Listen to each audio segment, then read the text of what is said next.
नमस्कार, स्वागत है आपका दूरदर्शन हरियाणा में। मैं हूं आस्था। 2022 भारत के लिए बहुत ही एक अनोखा साल रहा है। जहां पर भारत आज़ादी के 75 साल मना रहा है, वहीं पर कॉमनवेल्थ गेम में हमारे खिलाड़ी बहुत से पदक जीत कर लेकर आए हैं। आज मैं बैठी हूं एक वुमेन हॉकी टीम के एक प्लेयर के साथ, जो कि हरियाणा की बेटी हैं, जिन्होंने ब्रॉन्ज पदक लाकर अपने ज़िले का, अपने प्रदेश का, अपने देश का नाम रोशन किया है। मैं बैठी हूँ नवनीत कौर के साथ। नमस्ते नवनीत कौर। नमस्ते। तो मैं सबसे पहले आपसे ये जानना चाहूँगी कि आपने हॉकी खेलने की शुरुआत किस तरह की? आपके जो गांव में हॉकी की किस तरह की फैसिलिटीज़ रही हैं और आपने इंटरनेशनल लेवल पर खेला है, तो किस तरह की चुनौतियाँ आपके सामने आई हैं? हाँ जी, स्पोर्ट्स में मुझे शुरू से ही शौक़ था क्योंकि मेरे फ़ादर क्रिकेट खेलने जाते थे, तो मैं उनके साथ जाती थी। तो हमारे यहाँ शाहबाद में हॉकी काफ़ी फ़ेमस थी, तो मैंने हॉकी में स्टार्ट किया है 2005 में। तब मैं 5th क्लास में थी जब मैंने स्टार्ट किया है। और हमारे यहाँ पर जो हमारे कोच थे सरदार बलदेव सिंह जी, उन्होंने काफ़ी इंटरनेशनल प्लेयर बनाए हैं यहाँ से, तो मैंने भी उनके पास ट्रेनिंग ली है। जब मैंने स्टार्ट किया था तब हम ग्रास रूट पे खेलते थे, तो अभी धीरे धीरे एस्ट्रोटर्फ पे मैंने प्रैक्टिस की, तो उन्होंने काफ़ी अच्छे से मुझे सिखाया। आज जो स्किल्स जो भी कॉमनवेल्थ में मैंने शूट आउट भी लिए हैं, उसमें जो भी कॉन्फिडेंस था मेरा, तो उनकी बदौलत ही है कि उन्होंने मुझे सिखाया ऐसे। और उसके बाद मेरे पेरेंट्स की सपोर्ट थी कि वो मुझे भेजते थे सुबह उठ के, मुझे तैयार करके 4 बजे जाती थी मैं ग्राउंड में, और ऐसे ही ग्राउंड से आना 8 बजे, स्कूल जाती थी उसके बाद, और शाम को फिर 2:30 बजे ग्राउंड जाती थी, और रात को 7 बजे आती थी वापस। तो काफ़ी अच्छी फैसिलिटी थी हमारे स्टेडियम में। शाहबाद में भी हमारे नर्सरी भी थी, एकेडमी भी थी, तो हमें वहाँ पर डाइट भी मिलती थी। तो काफ़ी अच्छा स्टार्ट मिला मुझे अपने यहाँ शाहबाद मारकंडा से। तो आपके जैसे इंटरनेशनल स्टार बनने के लिए कोचिंग बहुत अच्छी होनी चाहिए, बहुत मज़बूत होनी चाहिए। तो आजकल की कोचिंग क्या डिमांड करती है? जैसे फ़िज़िकल फ़िटनेस बहुत ज़्यादा ज़रूरी है, पर इमोशनल और जो मेंटल फ़िटनेस होती है, उसके लिए किस तरह के प्रोग्राम्स हैं? हाँ जी, अभी गवर्नमेंट ने हमारे साथ फ़ॉरेनर कोचेस रखे हुए हैं हमारे इंटरनेशनल मैचेस के लिए। तो उसके साथ ही हमारे साथ साइंटिफिक एडवाइज़र हैं, जो हमारे फ़िज़िकल ट्रेनर भी हैं। तो गवर्नमेंट ने हमें वो भी हमें प्रैक्टिस के लिए दिए हैं, तो हमारी फ़िज़िकल फ़िटनेस का वही ध्यान रखते हैं कि हमें जिम करवाते हैं, रनिंग करवाते हैं, और हमें कितनी देर खेलना है और रिकवरी कैसे करनी है, वो सब वही हमें बताते हैं। और उसके साथ साथ गवर्नमेंट ने हमारी रिकवरी के लिए और हमें जिम में क्या-क्या चीज़ें चाहिए, वो सब भी वो हमें मिलती हैं वहाँ पर। जैसे हमारे मोस्टली कैंप बैंगलोर साई में लगते हैं, तो वहाँ पर हमें सभी फैसिलिटीज़ मिलती हैं, और वही है कि जो हमें कोचेज़ आते हैं वही हमें अलॉट करते हैं वो कोचेज़ भी।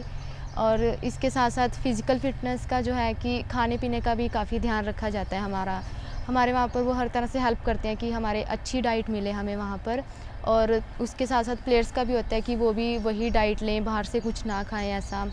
और जहाँ बात कर रहे हैं मेंटली उसकी, तो हमारी कोच हैं हमारे साथ, तो हम माइंडफुलनेस करते हैं। जैसे मैच वाले दिन हम सुबह करते हैं कि अपने आप को प्रेजेंट मोमेंट में रखते हैं, ताकि हमारा ध्यान इधर उधर ना जाए। और साथ में अगर हम साई में हैं, कैंप में हैं, तो वहाँ पर भी हमारे पास साइकोलॉजिकल हैं मैडम हैं, वो भी हमें ट्रेनिंग देती रहती हैं कि हमें प्रेजेंट मोमेंट में कैसे रहना है, फ्यूचर का नहीं सोचना, या फिर जो मिस्टेक्स मैच में हुई हैं उसके बारे में भी ज़्यादा नहीं सोचना। बिल्कुल, जब एक खेल की आप तैयारी कर रहे होते हैं तो माइंडफुलनेस बहुत ज़रूरी होती है। तो इससे एक प्रश्न मेरे ज़हन में आता है कि जब तैयारी कर रहे होते हैं किसी बड़े कंपटीशन के लिए, ओलंपिक्स हो गए या कॉमनवेल्थ हो गया या एशियन गेम्स हो गया, तो उसके जो 2, 3 या 4 साल होते हैं, उसमें बहुत ही ज़्यादा मेहनत लगती है। तो उस लाइमलाइट में आने के लिए बहुत ज़्यादा मेहनत करनी पड़ती है। तो उन सालों के में जब आप वो प्रैक्टिस कर रहे होते हैं, उन सालों के बारे में कुछ बताइए? जी हाँ जी, सबसे पहले यही होता है कि हमारे पास कौन सा टूर्नामेंट आने वाला है। जैसे अभी कॉमनवेल्थ गेम्स थी और उससे पहले हमारा वर्ल्ड कप भी था, तो हम उसको टारगेट लेके चलते हैं कि अभी ये हमारा कंपटीशन है, हमें उसके लिए तैयारी करनी है। और उसके लिए हम अपने पहले के मैचेस भी देखते हैं कि हमने उसमें क्या अच्छा नहीं किया, तो उन चीज़ों पर हम ध्यान देते हैं। और मेहनत की बात तो ये है कि बहुत प्राउड की बात है हमारे लिए कि हम अपने देश के लिए खेल रहे हैं। तो वो भी हमें मोटिवेट करता है कि हर किसी को यहाँ पर खेलने का चांस नहीं मिलता। तो अगर हमें ये चांस मिला है तो हमें उसे अवेल करना चाहिए, अच्छे से प्रैक्टिस करनी चाहिए ताकि हम कंट्री के लिए कुछ अच्छा कर सकें। बिल्कुल, बिल्कुल। और जब आपको कोचिंग मिलती है तो मुझे लगता है बहुत सारे कोचेज़ अलग-अलग बाहर विदेशों से भी आते हैं। तो क्या आपको कोई लैंग्वेज बैरियर दिखती है? क्योंकि वो अलग भाषा बोलते हैं। हमें शायद जर्मन समझ नहीं आती होगी या दूसरी भाषाएँ समझ नहीं आती हैं। तो आप वो किस तरह से आपसे कम्युनिकेट करते हैं? जी हाँ जी, अभी हमारी कोच जो हैं वो नीदरलैंड से हैं।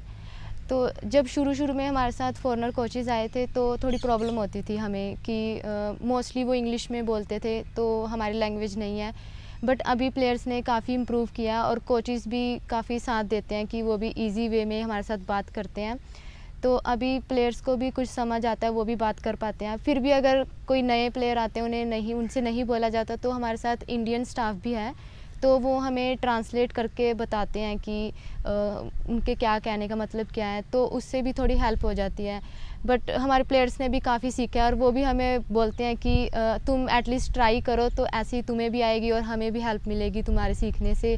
तो ऐसे ही है कि थोड़ी वो हेल्प करते हैं, थोड़ा प्लेयर्स अपनी हेल्प खुद करते हैं, तो इस तरह से अच्छा कम्युनिकेशन हो जाता है। बिल्कुल। और कोचिंग लेनी है तो फ़िटनेस लेवल अच्छा करना है तो कोचिंग तो बहुत अच्छी लेनी ही पड़ेगी। देश से भी हमारे कोचेज़ आते हैं, प्रदेशों से भी हमारे कोचेज़ आते हैं। तो अगर फ़िटनेस लेवल की बात की जाए तो हम ऐसे सुनने में आता है कि ऑस्ट्रेलियन जो प्लेयर्स हैं वो बहुत अच्छी फ़िटनेस है उनकी, या जर्मन प्लेयर्स हैं उनकी बहुत अच्छी फ़िटनेस है। तो आपको क्या लगता है इसका क्या कारण हो सकता है? क्या ये आनुवांशिक खूबियों की वजह से है, या फिर ये उनकी डाइट की वजह से है, कुछ अलग तरह की ट्रेनिंग है? और हम और अच्छे से अपनी फ़िटनेस किस तरह बढ़ा रहे हैं? हमारी कोचिंग किस तरह हो रही है कि भारतीय खिलाड़ियों की जो फ़िटनेस है और अच्छी हो? हाँ जी, पहले ऐसे होता था कि हमारा इंडिया टीम में इतनी फ़िटनेस नहीं होती थी। बट जैसे गवर्नमेंट ने हमारे लिए कोचेज़ सर्टिफिकेट एडवाइज़र आए हैं, तो उन्होंने प्लेयर्स को भी समझाया कि हमें अपनी फ़िटनेस का कैसे ध्यान रखना है, और साथ में वो भी हमें ट्रेनिंग देते हैं कि खाने पीने का ध्यान रखना, और जिम वगैरह वो करवाते हैं हमें। तो उससे काफ़ी हेल्प हुई है हमें कि जो बाहर से आए हैं कि वहाँ पर वो कैसा खाना पीना यूज़ करते हैं, ज़्यादा फ्राई नहीं खाना या बहुत ज़्यादा मीठा नहीं खाना, उससे हम स्लो होते हैं। तो अभी हमारी टीम काफ़ी फ़िट है। अभी हम ये नहीं बोल सकते कि दूसरी टीम्स के आगे हम फ़िट नहीं हैं। ऑफ़ कोर्स उनकी थोड़ी बॉडी है जो थोड़ी हेल्दी है, कि वो थोड़े ज़्यादा फिज़िकली हमसे फ़िट लगते हैं, पर ऐसा नहीं है कि हमारी टीम फ़िट नहीं है। जस्ट ये है कि हमारी बॉडी थोड़ी उनसे डिफरेंट है, और उसका फ़ायदा भी है और नुकसान भी होता है। जैसे वो काफ़ी बड़े हैं तो उन्हें मूवमेंट में वो स्लो हो जाते हैं, और हम छोटे हैं तो हमारी मूवमेंट्स फास्ट होती हैं, और हमारी गेम माइंड की है, तो हम जितने तेज़ी से काम करेंगे उतना अच्छा होता है हमारे लिए। तो अभी काफ़ी अच्छा है, गवर्नमेंट ने इतनी सपोर्ट करके हमारे लिए एडवाइज़र्स बुलाए हैं बाहर से, तो उनसे काफ़ी हेल्प मिली है हमें। तो नवनीत, हर एक खिलाड़ी का, हर एक टीम का अपना एक तरीका होता है खेलने का, अपना एक स्टाइल होता है खेलने का। अब जर्मन्स का अलग स्टाइल है, ऑस्ट्रेलियंस का अलग स्टाइल है, तो भारत का क्या स्टाइल है और भारत की स्ट्रेंथ्स क्या हैं? जी हाँ जी, हमारी टीम मोस्टली अटैकिंग खेलती है कि जैसे कई टीमें थोड़ा रुक के खेलती हैं, अपनी 50 में रह के खेलती हैं, पर हमारी टीम मोस्टली फुल प्रेशर डाल के दूसरी टीम पर ऐसे खेलते हैं। तो ये हमारा स्टाइल है कि दूसरी टीम के ऊपर जितना प्रेशर डालेंगे उससे हम अच्छा कर पाते हैं कि हमें प्रेशर डालना है और उनसे बॉल छीननी है। और ऐसी बॉल के साथ है कि हमारे पास दोनों ही क्वालिटीज़ हैं, हमारे स्किल्स अच्छे हैं, डोजिंग स्किल्स और 1 टू 1 पासिंग जो है वो अच्छी है। तो ये चीज़ें हैं जो हमारी दूसरी टीम से डिफरेंट हैं, क्योंकि अगर दूसरी टीम्स को देखा जाए तो कोई टीम या तो सिर्फ अपने स्किल यूज़ करती है और या फिर पासिंग यूज़ करती है, पर हमारा ये अच्छा है कि हम दोनों चीज़ों को यूज़ करते हैं। एक और बार, जैसे भारत की तुलना में जो दूसरी कंट्रीज़ हैं, जैसे नीदरलैंड्स हैं, जापान है या साउथ कोरिया है, ये सब बहुत ज़्यादा छोटी हैं। और भारत के अलग-अलग कोने से जो खिलाड़ी हैं वो आते हैं, चाहे वो हरियाणा से हो, पंजाब से हो या नॉर्थ ईस्ट से हो या तमिलनाडु से हो, बहुत अलग-अलग जगह से आते हैं। तो उनका जो बैकग्राउंड होता है, वो जो कल्चरली बहुत डिफरेंट होते हैं, उनके रिलीजन्स बहुत ज़्यादा डिफरेंट होते हैं। तो आप किस तरह का सामंजस्य उनसे बिठाते हैं ताकि आप एक टीम बनकर खेल पाएँ? जी हाँ जी, हमारी टीम में भी जैसे कई जगह से प्लेयर हैं, पंजाब से, उड़ीसा से, झारखंड से, मणिपुर साइड से भी। तो उनको मिलके अच्छा लगता है कि हमें उनके कल्चर का पता लगता है, तो ऐसे सबकी बात शुरू होती है। हम उनकी लैंग्वेज भी सीखते हैं, कुछ ना कुछ वो हमसे पूछते हैं या हम उनसे बात करते हैं। और साथ में भी ये भी होता है कि जब हमारी ट्रेनिंग कैंप्स होते हैं बेंगलोर में, तो हर बार हमारा रूममेट डिफरेंट होता है कि स्टेट्स को मिक्स करके कभी कोई रूममेट होता है या कभी कोई, तो उससे भी हेल्प होती है कि किसी अलग अलग प्लेयर के साथ हम रहते हैं। पर अभी तो ये हो गया कि हमारी टीम में सब एक दूसरे के साथ बहुत अच्छे से रहते हैं, इंजॉय भी करते हैं मैच जीतने के बाद, और सब साथ में अगर कोई पार्टी वगैरह हो तब भी बहुत इंजॉय करते हैं। तो ऐसा कभी फील नहीं होता कि हम अलग अलग जगह से आए हैं, क्योंकि सब साथ में रहते हैं, तो ऐसा लगता है कि एक जगह से ही हम सब आए हैं। बिल्कुल, टीम में और अंतर्राष्ट्रीय लेवल पर खेलने के लिए उस तरह की यूनिटी होना बहुत ज़्यादा ज़रूरी है। तो एक और प्रश्न है नवनीत के, जो बाहर अगर हम देखें प्रदेशों में क्या होता है कि छोटी-छोटी लीग्स होती हैं, विलेज लेवल पर या डिस्ट्रिक्ट लेवल पर हॉकी खेली जाती है। तो इसका ये फ़ायदा होता है कि ये जो हॉकी है ये बहुत ज़्यादा लोकप्रिय बन जाती है लोकल लोगों के बीच। तो इंडिया में आपको क्या लगता है कि ऐसी छोटी-छोटी लीग्स होनी चाहिए और इसका क्या फ़ायदा होगा? जी हाँ जी, बिल्कुल कि ऐसी लीग होती रहनी चाहिए। पर अभी जैसे उड़ीसा गवर्नमेंट है वो काफ़ी हॉकी के ऊपर ध्यान दे रही है, वहाँ पर काफ़ी हमारे जो ग्राउंड एस्ट्रो टर्फ हैं वो लग रहे हैं वहाँ पर। और साथ में गवर्नमेंट भी अभी खेलो इंडिया करवा रहे हैं बहुत ज़्यादा, under 14, under 17, under 19 senior level पर। तो आई थिंक वो अभी स्टार्ट हुआ है, तो उससे आगे जाके हमें काफ़ी हेल्प मिलेगी। और जैसे हमारे भी अभी टूर्नामेंट्स इंडिया में भी हुए हैं, इस ईयर भी हुए थे, हमारी प्रो लीग खेले थे हम बाहर की टीम के साथ। तो उससे भी काफ़ी कॉन्फिडेंस आता है टीम में जब हम बड़ी टीमों के साथ खेलते हैं, क्योंकि टूर्नामेंट बहुत ज़्यादा नहीं हमें मिलते। तो जब ये प्रो लीग के मैचेस होते हैं तो उससे हमें हेल्प मिलती है कि हमें कैसे खेलना है दूसरी टीम के साथ। तो हाँ, बिल्कुल ये ज़रूरी है कि वो मैचेस होने चाहिए हमारे। ये आपने बहुत ठीक बताया और इसी से मेरे जहन में एक प्रश्न आया है कि जैसे क्रिकेट ले लीजिए। क्रिकेट खेलने के लिए जो खिलाड़ी हैं, इंडियन खिलाड़ी हैं, वो काउंटी क्रिकेट खेलने के लिए बाहर जाते हैं, लीग्स में खेलते हैं। तो क्या हॉकी में भी इस तरह की कोई लीग्स होती हैं जो इंडियन प्लेयर्स बाहर जाकर खेल सकते हैं या खेलते हैं?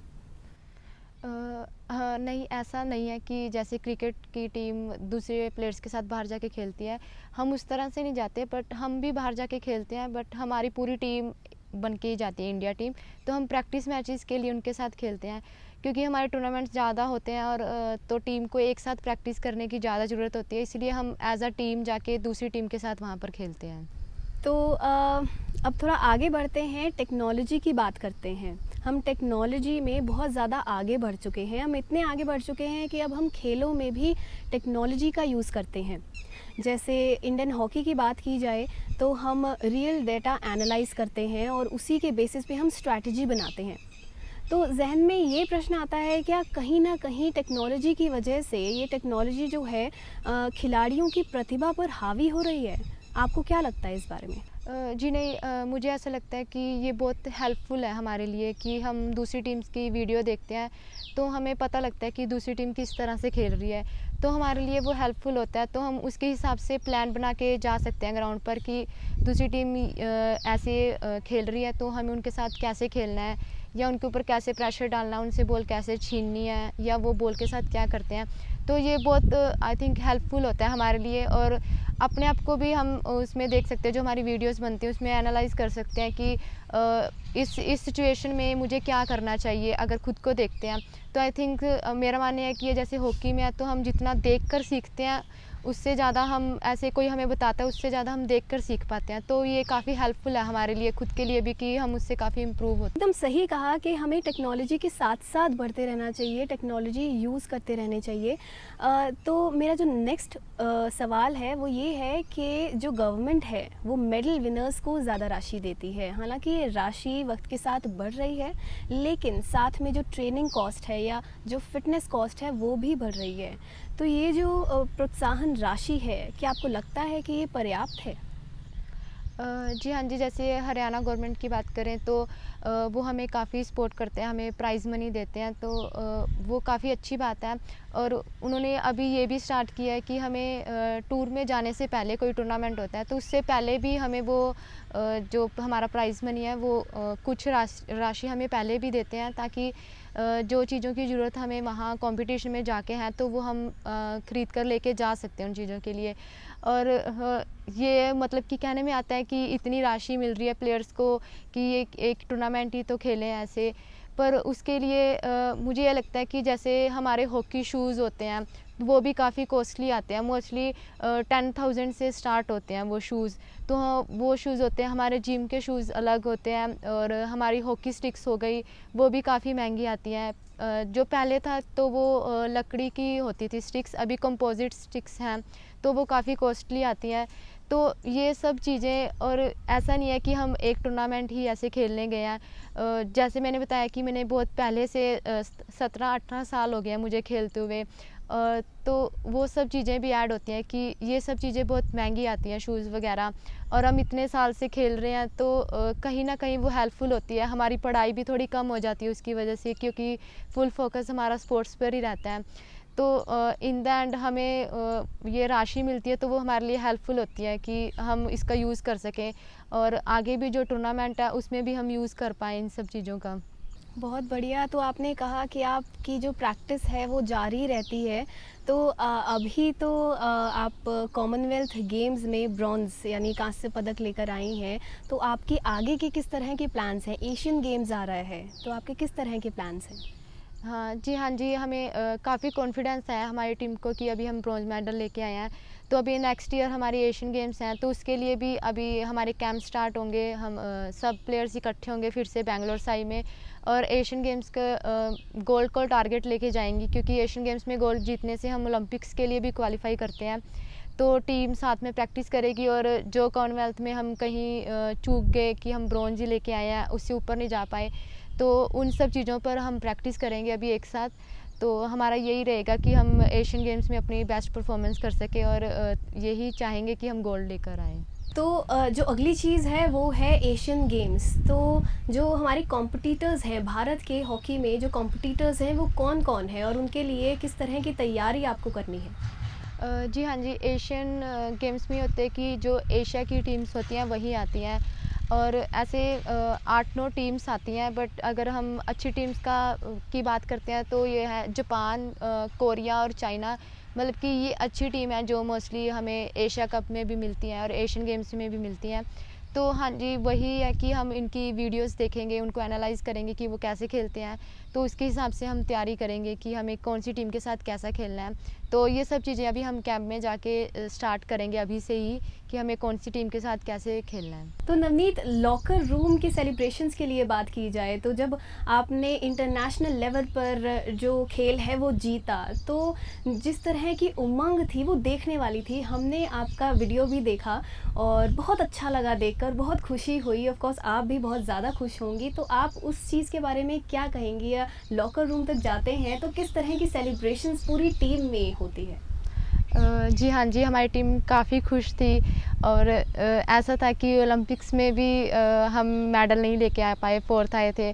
उसके बाद हम वर्ल्ड कप खेले, उसमें हमारी परफॉर्मेंस अच्छी थी, बट स्टिल हम मेडल नहीं लेके आ पाए। और अगर कॉमनवेल्थ में गए तो सेमी में भी हम थोड़ा ये हुआ कि सेमी फाइनल में हम शूट आउट पर ही लूज़ किए ऑस्ट्रेलिया से। तो वो लास्ट मैच था, और टीम का यही प्लान था कि हमें मेडल तो लेकर ही जाना है। तो उसमें भी हमने लास्ट में शूट आउट पे जीते, तब भी हमने बहुत सेलिब्रेट किया। और जब हम चेंजिंग रूम में गए तब भी पहले कोच ने वो किया कि मुझे बहुत खुशी हो रही है कि हमारा मेडल आया है, कि इतनी मेहनत की है हमने, तो वो भी ये चाहते थे कि इतनी मेहनत की है तो उसका कुछ तो रिवॉर्ड हमें मिलना चाहिए। ओलंपिक्स में भी हमने वो नहीं लिया और वर्ल्ड कप में भी, तो वो यही चाहती थी वो भी कि हम कुछ ना कुछ खुद को रिवॉर्ड दें।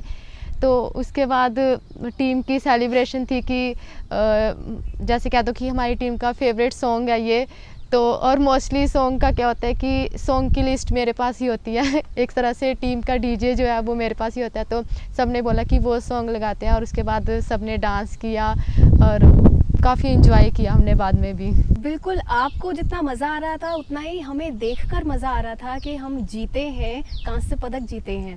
तो आप जैसे ही जीत कर आए तो जो प्रधानमंत्री हैं भारत के नरेंद्र मोदी जी, उन्होंने वो भी आपसे मिले और उन्होंने भी आपको एक संदेश दिया। तो वो क्या संदेश था और उन्होंने किस तरह आपको शाबाशी दी?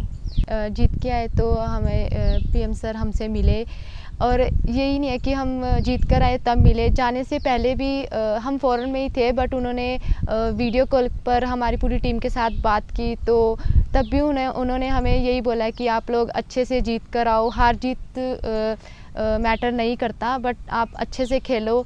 और हमें बहुत अच्छा लगा कि आने के बाद भी वो हमसे मिले, उनके पास इतना टाइम नहीं था पर फिर भी उन्होंने सब प्लेयर्स को बुलाया, चाहे किसी का मेडल आया है या नहीं आया, तो वो काफ़ी अच्छा लगा। और उन्होंने एक ही बात बोली कि क्या होता है कि पहले हमारे प्लेयर्स थे थोड़ा डर जाते थे खेलने से या थोड़ा घबरा जाते थे, पर अभी ऐसा नहीं है। तो उन्होंने उनकी ये बात काफ़ी अच्छी लगी कि उन्होंने बोला कि खेल को खेल की तरह ही खेलो, कोई प्रेशर लेके मत खेलो, तो तुम ज़्यादा इंजॉय करके और अच्छे से खेल पाओगे। तो उनकी ये बात मुझे काफ़ी अच्छी लगी और हमारे लिए बहुत प्राउड की बात है कि हमारे देश के पीएम हमसे इस तरह से मिलते हैं। जब हम ओलंपिक्स के बाद आए थे तब भी वो हमें इसी तरह से मिले थे, तो काफ़ी अच्छा लगता है जब वो हमें बुलाते हैं, हमसे बातचीत करते हैं, तो बहुत अच्छी फीलिंग होती है वो। बिल्कुल, ये बहुत ही अच्छी फीलिंग है उनसे बात करना, प्रधानमंत्री जी से बात करना। मुझे लगता है कि बड़े से बड़े को लेकर, छोटे से छोटे को लेकर आप एक प्रेरणा बनकर आई हैं, उभरी हैं। तो आप उन छोटी बच्चियों को क्या कहना चाहेंगी जो कि हॉकी खेलना चाहती हैं या हॉकी खेल रही हैं? उनके लिए आपके लिए क्या संदेश है और उनके माता-पिता के लिए आप क्या कहना चाहेंगी? जी हाँ जी, मुझे याद है कि जब मैंने भी स्टार्ट किया था तब मुझे भी कुछ नहीं पता था कि मैं इस लेवल तक खेलूँगी। तो सबसे पहले ये है कि अगर किसी भी बच्चे को इंटरेस्ट है तो वो खेले। तो स्टार्ट में तो यही होता है कि अपने इंजॉयमेंट के लिए खेले, फिर धीरे धीरे वो सीखते हैं, फिर कॉम्पिटिशन्स आते हैं तो वो थोड़ा सा प्रेशर भी आ जाता है, पर ये है कि अगर वो इंजॉय करके पूरी मेहनत से खेलेंगे, मेहनत बहुत ज़रूरी है। मतलब किसी भी स्पोर्ट्स में हम जाते हैं अपने, अगर हम अच्छे से अपने दिल से मेहनत करते हैं तो उसका रिज़ल्ट हमें ज़रूर मिलता है। तो बच्चों से यही है कि अभी उन्होंने स्टार्ट किया तो वो इंजॉय करके खेलें और आगे आगे और मेहनत करते रहें। और साथ में ही पेरेंट्स से भी यही रिक्वेस्ट है कि वो अपने बच्चों को सपोर्ट करें, चाहे वो लड़की है चाहे लड़का है, क्योंकि आज के टाइम में मुझे नहीं लगता बहुत ये रह गया है कि लड़का लड़की में इतना फ़र्क है, बट स्टिल अगर हम चाहते हैं कि लड़कियों को भी और ऊपर लेके आएँ तो ये पेरेंट्स के ही हाथ में है। कि जैसे मेरे पेरेंट्स ने मुझे सपोर्ट किया है तो सभी पेरेंट्स से यही रिक्वेस्ट है कि वो भी अपने बच्चों को सपोर्ट करें, और अगर स्पोर्ट्स में बच्चे जाएंगे तो और अच्छा वो कुछ कर सकते हैं अगर उनको इंटरेस्ट है तो जस्ट अपने बच्चों को सपोर्ट करें और उन्हें मोटिवेट करें ताकि वो देश के लिए आगे चल के खेल सकें। ये आपने बहुत अच्छा संदेश दिया कि पेरेंट्स को बच्चों को सपोर्ट ज़रूर करना चाहिए, एकदम आखिरी तक सपोर्ट करना चाहिए। और पेरेंट्स की बात आती है, घर की बात आती है, तो मैं ये पूछना चाहूँगी कि आप बैक टू बैक जो प्रैक्टिस करती हैं टूर्नामेंट्स की, तो आप घर कितना आ पाती हैं? पहले ओलंपिक्स था, वर्ल्ड चैम्पियनशिप थी, अभी कॉमनवेल्थ गेम्स रहे हैं, तो आप घर कब कब आ पाती हैं? और आप घर पर आती हैं तो किस तरह का टाइम स्पेंड करती हैं घर वालों के साथ? और ये कहते हैं ना कि मी टाइम होता है, तो वो आप किस तरह घर पर स्पेंड करती हैं? जी हाँ जी, अभी भी हम पिछले 2 महीने से बाहर ही थे। पहले हमारा वर्ल्ड कप था, अभी कॉमनवेल्थ थी, तो उससे पहले हम कैंप में थे। तो ऑलमोस्ट अभी मैं घर 4 मंथ के बाद अभी मैं घर आई हूँ। तो हाँ, ऑफ कोर्स घर वालों को मिस तो करती हैं। पर ये भी है कि हम कैंप में सब साथ में रहते हैं, जो मेरे और भी प्लेयर्स हैं साथ के, तो एक तरह से वो भी मेरी फैमिली है। तो थोड़ा ये हो जाता है कि वो भी एक फैमिली है मेरी, और घर वालों से हर रोज़ बात हो जाती है फ़ोन पर। तो ऑफ कोर्स मिस करना तो बनता ही है, स्पेशली घर का खाना ज़्यादा मिस करते हैं, क्योंकि इतने टाइम बाहर रहते हैं तो वो खाना खा के भी थोड़ा बोर हो जाते हैं। और जब घर आती हूँ तो मोस्टली रेस्ट ही करती हूँ मैं, जैसे सोना हो गया। और मम्मी से यही रिक्वेस्ट होती है कि उनको भी पता है कि मुझे खाने में क्या पसंद है, तो वो भी मेरे लिए वो सभी हर रोज़ जो मुझे पसंद है वो सब चीज़ें बनाते हैं। तो काफ़ी अच्छा लगता है घर आके।